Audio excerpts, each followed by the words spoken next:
साताऱ्यावरचं pre wedding आवरून आम्ही आलतो आरके रिसॉर्टला. मुहूर्त एकचा होता, खरं ब्राईडची एंट्री व्हायला वाजलं 3. सकाळचं शूट आवरून संध्याकाळी होती हल्दी. मग काय तिथला पण सेटअप एकदम क्रिएटिव्ह, त्यामुळे शूट करायला पण एकदम मजा आली. आणि तेवढ्याच झाली ब्राईडची एंट्री. सगळ्यांचा दंगा धुडकूस इकडे चालू झाला, तरी पण आमचं फोटोग्राफर इकडे सिनेमॅटिक शॉट मारत. आणि कपल तर एवढं इथं फ्रेंडली होतं की एकदम भारी शूट झालं. त्यानंतर आपल्या सगळ्यांचं फेवरेट म्हणजे संगीत सेटअप पण रेडी झालेला. काल रात्री संगीत संपायला वाजला 2:30 आणि टीम मेंबर शूट करून सगळी कंटाळून झोपून टाकली. सकाळी उठून आमचं सिनेमॅटोग्राफर ब्लेझरचं शूट करायला चालू केला. लगेचच आपल्या नवरदेवाचं म्हणजेच अखिलचं गेटिंग रेडीचं शूट होतं. आणि त्याची फ्रेंड एवढी मस्ती करायला ती काही विचारूच नका.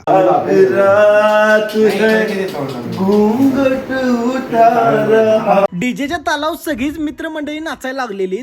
ही सगळी नाचत्याला बघून नवरदेव पण घोड्यावर बसून थोडं नाचायला लागला. बाहेरचं सगळं शूट यांचं आवरून झाल्यावर कपलची एंट्री झाली. त्यानंतर सप्तपदीचं शूट होतं, त्यासाठी सगळी फ्रेंड्स लोक गोळा झालेली आणि सगळीच मस्ती करायला.